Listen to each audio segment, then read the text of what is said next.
I'm Pat Tully of the Ketchikan Public Library, and this is Reading Aloud.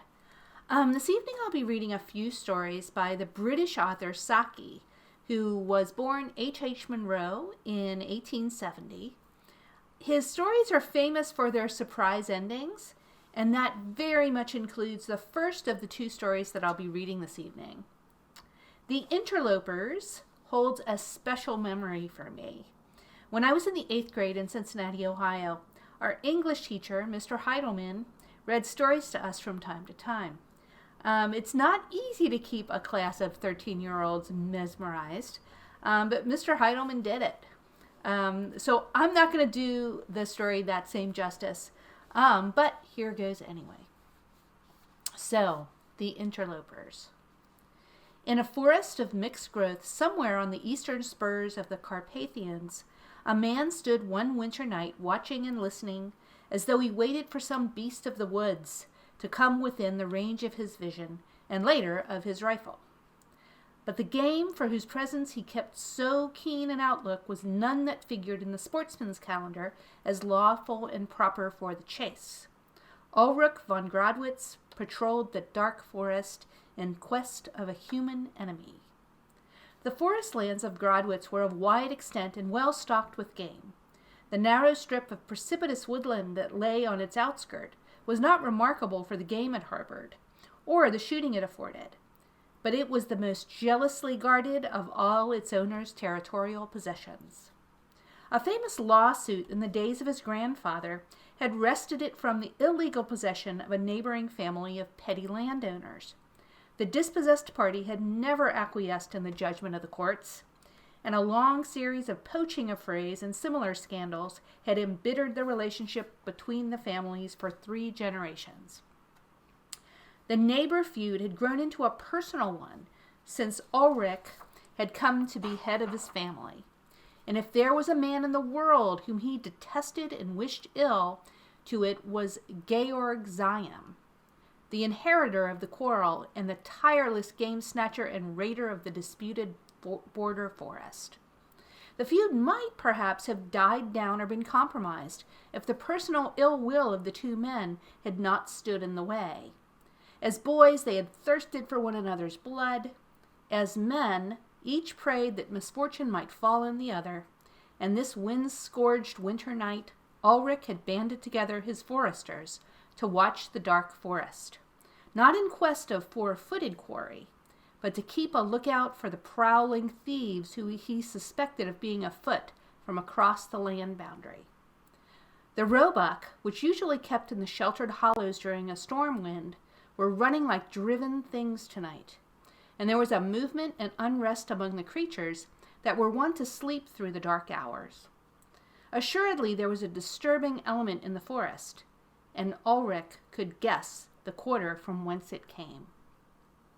He strayed away by himself from the watchers whom he had placed in ambush on the crest of the hill, and wandered far down the steep slopes amid the wild tangle of undergrowth, peering through the tree trunks and listening through the whistling and skirling of the wind and the restless beating of the branches for the sight and sound of the marauders. If only on this wild night, in this dark, lone spot, he might come across Georg Ziam, man to man, with none to witness. That was the wish that was uppermost in his thoughts. And as he stepped round the trunk of a huge beech, he came face to face with the man he sought. The two enemies stood glaring at one another for a long, silent moment. Each had a rifle in his hand, each had hate in his heart, and murder uppermost in his mind. The chance had come to give full play to the passions of a lifetime. But a man who has been brought up under the code of a restraining civilization cannot easily nerve himself to shoot down his neighbor in cold blood and without words spoken, except for an offense against his hearth and honor. And before the moment of hesitation had given way to action, a deed of nature's own violence overwhelmed them both. A fierce shriek of the storm had been answered by a splitting crash over their heads, and ere they could leap aside, a mass of falling beech tree had thundered down on them. Ulrich von Gradwitz found himself stretched on the ground, one arm numb beneath him, and the other held almost as helplessly in a tight tangle of forked branches, while both legs were pinned beneath the fallen mass. His heavy shooting boots had saved his feet from being crushed to pieces. But if his fractures were not as serious as they might have been, at least it was evident that he could not move from his present position till someone came to release him. The descending twig had slashed the skin of his face, and he had to wink away some drops of blood from his eyelashes before he could take in a general view of the disaster. At his side, so near that under ordinary circumstances he could almost have touched him, lay Georg Ziam, alive and struggling, but obviously as helplessly pinioned down as himself. All round them lay a thick-strewn wreckage of splintered branches and broken twigs. Relief at being alive and exasperation at his captive plight brought a strange medley of pious thank offerings and sharp curses to Ulrich's lips. Georg, who was nearly blinded with the blood which trickled across his eyes, stopped his struggling for a moment to listen, and then gave a short, snarling laugh. "So you're not killed as you ought to be, but you're caught anyway," he cried, "caught fast. Oh, what a jest, Ulrich von Gradwitz, snared in his stolen forest. There's real justice for you." And he laughed again, mockingly and savagely. "I'm caught in my own forest land," retorted Ulrich. "When my men come to release us, you will wish, perhaps, that you were in a better plight than caught poaching on a neighbor's land. Shame on you." Georg was silent for a moment. Then he answered quietly, "Are you sure that your men will find much to release? I have men, too, in the forest tonight, close behind me, and they will be here first and do the releasing. When they drag me out from under these damned branches, it won't need much clumsiness on their part to roll this mass of trunk right over on top of you. Your men will find you dead under a fallen beech tree. For form's sake, I shall send my condolences to your family." "It's a useful hint," said Ulrich fiercely. "My men had orders to follow in 10 minutes' time, 7 of which must have gone by already. And when they get me out, I will remember the hint. Only, as you will have met your death poaching on my lands, I don't think I can decently send any message of condolence to your family." "Good," snarled Georg. "Good. We fight this quarrel out to the death, you and I and our foresters, and no cursed interlopers to come between us. Death and damnation to you, Ulrich von Gradwitz. The same to you, Georg Ziam, forest thief, game snatcher." Both men spoke with the bitterness of possible defeat before them, for each knew that it might be long before his men would seek him out or find him. It was a bare matter of chance which party would arrive first on the scene. Both had now given up the useless struggle to free themselves from the mass of wood that held them down. Ulrich limited his endeavors to an effort to bring his own one partially free arm near enough to his outer coat pocket to draw out his wine flask. Even when he had accomplished that operation, it was long before he could manage the unscrewing of the stopper or get any of the liquid down his throat. But what a heaven-sent draught it seemed. It was an open winter, and little snow had fallen as yet. Hence the captives suffered less from the cold than might have been the case at that season of the year. Nevertheless, the wine was warming and reviving to the wounded man, and he looked across with something like a throb of pity to where his enemy lay, just keeping the groans of pain and weariness from crossing his lips. "Could you reach this flask if I threw it over to you?" asked Ulrich suddenly. "There's good wine in it, and one may as well be as comfortable as one can. Let us drink, even if tonight one of us dies." "No, I can scarcely see anything. There is so much blood caked round my eyes," said Georg. "And in any case, I don't drink wine with an enemy." Ulrich was silent for a few minutes, and lay listening to the weary screeching of the wind. An idea was slowly forming and growing in his brain, an idea that gained strength every time he looked across at the man who was fighting so grimly against pain and exhaustion. In the pain and languor that Ulrich himself was feeling, the old fierce hatred seemed to be dying down. "Neighbor," he said presently, "do as you please if your men come first." It was a fair compact. "But as for me, I've changed my mind. If my men are the first to come, you shall be the first to be helped, as though you were my guest. We have quarreled like devils all our lives over this stupid strip of forest, where the trees can't even stand upright in a breath of wind. Lying here tonight thinking, I've come to think that we've been rather fools, that there are better things in life than getting the better of a boundary dispute. Neighbor, if you will help me to bury the old quarrel, I will ask you to be my friend."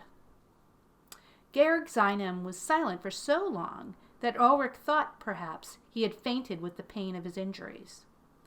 Then he spoke slowly and in jerks. "How the whole region would stare and gabble if we rode into the market square together. No one living can remember seeing a Ziem and a von Gradwitz talking to one another in friendship. And what peace there would be among the forester folk if we ended our feud tonight. And if we choose to make peace among our people, there is none other to interfere, no interlopers from the outside. You would come and keep the Sylvester night beneath my roof, and I would come and feast on some high day at your castle. I would never fire a shot on your land, save when you invited me as a guest. And you should come and shoot with me down in the marshes where the wild fowl are. In all the countryside there are none that could hinder if we willed to make peace. I never thought to have wanted to do other than hate you all my life. But I think I have changed my mind about things, too, in this last half hour. And you offered me your wine flask. Ulrich von Gradwitz, I will be your friend." For a space, both men were silent, turning over in their minds the wonderful changes that this dramatic reconciliation would bring about. In the cold, gloomy forest, with the wind tearing in fitful gusts through the naked branches and whistling round the tree trunks, they lay and waited for the help that would now bring release and succor to both parties. And each prayed a private prayer that his men might be the first to arrive, so that he might be the first to show honorable attention to the enemy that had become a friend. Presently, as the wind dropped for a moment, Ulrich broke silence. "Let's shout for help," he said. "In this lull our voices may carry a little way." "They won't carry far through the trees and undergrowth," said Georg, "but we can try. Together, then." The two raised their voices in a prolonged hunting call. "Together again," said Ulrich a few minutes later, after listening in vain for an answering halloo. "I heard nothing but the pestilential wind," said Georg hoarsely. There was silence again for some minutes, and then Ulrich gave a joyful cry. "I can see figures coming through the wood. They are following in the way I came down the hillside." Both men raised their voices in as loud a shout as they could muster. "They hear us! They've stopped! Now they see us! They're running down the hill toward us!" cried Ulrich. "How many of them are there?" "I can't see distinctly," said Ulrich. 9 or 10. "Then they are yours," said Georg. "I only had 7 out with me." "They are making all the speed they can, brave lads," said Ulrich gladly. "Are they your men?" asked Georg. "Are they your men?" he repeated impatiently as Ulrich did not answer. "No," said Ulrich with a laugh, the idiotic chattering laugh of a man unstrung with hideous fear. "Who are they?" asked Georg quickly, straining his eyes to see what the other would gladly not have seen. Wolves. The end. And the next story is a funnier story, and it is called Mark. Augustus Mellowkent was a novelist with a future. That is to say, a limited but increasing number of people read his books, and there seemed good reason to suppose that if he steadily continued to turn out novels year by year, a progressively increasing circle of readers would acquire the Mellowkent habit and demand his works from the libraries and bookstalls. At the instigation of his publisher, he had discarded the baptismal Augustus and taken the front name of Mark. Women like a name that suggests someone strong and silent, able but unwilling to answer questions. Augustus merely suggests idle splendor. But such a name as Mark Mellowkent, besides being alliterative, conjures up a vision of someone strong and beautiful and good. A sort of blend of Georges Carpentier and the Reverend what's-his-name. One morning in December, Augustus sat in his writing room, at work on the 3rd chapter of his 8th novel. He had described at some length, for the benefit of those who could not imagine it, what a rectory garden looks like in July. He was now engaged in describing at greater length the feelings of a young girl, daughter of a long line of rectors and archdeacons, when she discovers for the first time that the postman is attractive. Their eyes met for a brief moment as he handed her 2 circulars and the fat wrapper-bound bulk of the East Essex News. Their eyes met for the merest fraction of a second, yet nothing could ever be quite the same again. Cost what it might, she felt she must speak, must break the intolerable, unreal silence that had fallen on them. "How is your mother's rheumatism?" she said. The author's labors were cut short by the sudden intrusion of a maidservant. "A gentleman to see you, sir," said the maid, handing a card with the name Caliphus Dwelft inscribed on it. "Says it's important." Mellowkent hesitated and yielded. The importance of the visitor's mission was probably illusory, but he had never met with anybody by the name of Caliphus before. It would at least be a new experience. Mr. Dwelft was a man of indefinite age. His high, narrow forehead, cold, gray eyes, and determined manner bespoke an unflinching purpose. He had a large book under his arm, and there seemed every probability that he had left a package of similar volumes in the hall. He took a seat before it had been offered to him, placed the book on the table, and began to address Mellowkent in the manner of an open letter. "You are a literary man, the author of several well-known books." "I am engaged on a book at the present moment, rather busily engaged," said Mellowkent pointedly. "Exactly," said the intruder. "Time with you is a commodity of considerable importance. Minutes, even, have their value." "They have," agreed Mellowkent, looking at his watch. "That," said Caiaphas, "is why this book that I am introducing to your notice is not a book that you can afford to be without. Right here is indispensable for the writing man. It is no ordinary encyclopedia, or I should not trouble to show it to you. It is an inexhaustible mine of concise information. On a shelf at my elbow," said the author, "I have a row of reference books that supply me with all the information I am likely to require." "Here," persisted the would-be salesman, "you have it all in one compact volume.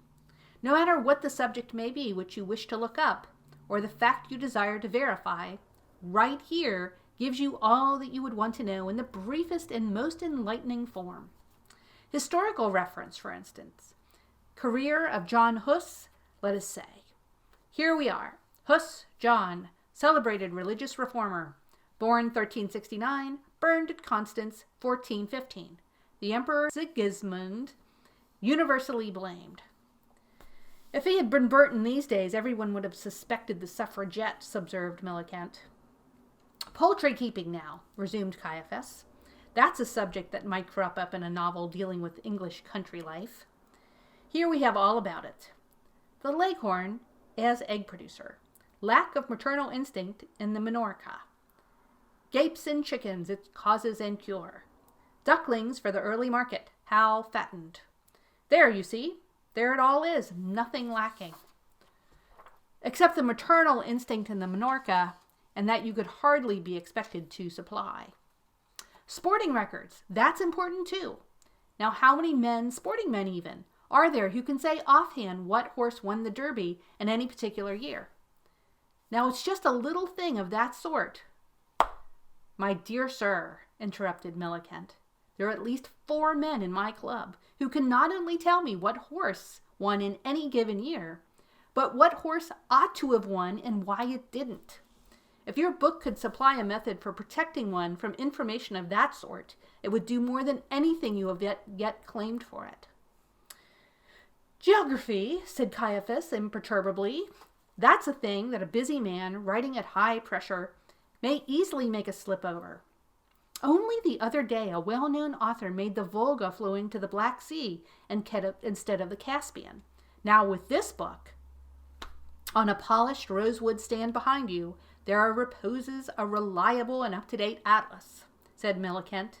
And now I must really ask you to be going. An atlas, said Caiaphas, merely gives the chart of a river's course and indicates the principal towns that it passes. Now right here gives you the scenery, traffic, ferry boat changes, the prevalent types of fish, boatmen's slang terms, and the hours of sailing of the principal river steamers. If it gives you... Millicent sat and watched the hard-featured, resolute, pitiless salesman as he sat doggedly in the chair wherein he had installed himself, unflinchingly extolling the merits of his undesired wares. A spirit of wistful emulation took possession of the author. Why could he not live up to the cold, stern name he had adopted? Why must he sit here weekly and listen to this weary, unconvincing tirade? Why could he not be Mark Millicent for a few brief moments and meet this man on level terms? A sudden inspiration flashed across his. Have you read my last book, The Cageless Linnet? He asked. I don't read novels, said Caiaphas tersely. Oh, but you ought to read this one. Everyone ought to, exclaimed Millicent, fishing the book down from a shelf. Published at 6 shillings, you can have it at 4 and 6. There's a bit in chapter 5 that I feel sure you would like, where Emma is alone in the birch copse waiting for Harold Huntington. That is the man her family wants her to marry. She really wants to marry him too, but she does not discover that till chapter 15. Listen. Far as the eye could stretch rolled the mauve and purple billows of heather, lit up here and there with the glowing yellow of gorse and broom, and edged round with the delicate grays and silver and green of the young birch trees. Tiny blue and brown butterflies fluttered above the fronds of heather, reveling in the sunlight, and overhead the larks were singing as only larks can sing. It was a day when all nature... In right here, you have full information on all branches of nature study, broke in the book's agent, with a tired note sounding in his voice for the first time. Forestry, insect life, bird migration, reclamation of wastelands. As I was saying, no man who has to deal with the varied interest of life. I wonder if you would care for one of my earlier books. The Reluctance of Lady Cullumpton, said Millicent, hunting again through the bookshelf. Some people consider it my best novel. Ah, here it is. I see there are 1 or 2 spots on the cover, so I won't ask more than 3 and 9pence for it. Do let me read how it opens. Beatrice Lady Cullumpton entered the long, dimly lit drawing room, her eyes blazing with a hope that she guessed to be groundless, her lips trembling with a fear that she could not disguise. In her hand she carried a small fan, a fragile toy of lace and satinwood. Something snapped as she entered the room. She had crushed the fan into a dozen pieces. There, what do you think of that for an opening? It tells you at once that there is something afoot. I don't read novels, said Caiaphas sullenly. But just think what a resource they are, exclaimed the author, on long winter evenings, or perhaps when you're laid up with a strained ankle, a thing that might happen to anyone. Or if you were staying in a house party with persistent wet weather and a stupid hostess and insufferably dull fellow guests, you would just make an excuse that you had letters to write, go to your room, light a cigarette, and for 3 and 9pence you could plunge into the society of Beatrice Lady Cullumpton and her set. No one ought to travel without 1 or 2 of my novels and their luggage as a standby. A friend of mine said only the other day that he would as soon think of going into the tropics without quinine as of going on a visit without a couple of Mark Millicents in his kit bag. Perhaps sensation is more in your line. I wonder if I've got a copy of The Python's Kiss. Caiaphas did not wait to be tempted with selections from that thrilling work of fiction. With a muttered remark about having no time to waste on monkey talk, he gathered up his slighted volume and departed. He made no audible reply to Millicent's cheerful "Good morning," but the latter fancied that a look of respectful hatred flickered in the cold gray eyes. Thank you very much for joining me, and have a wonderful week.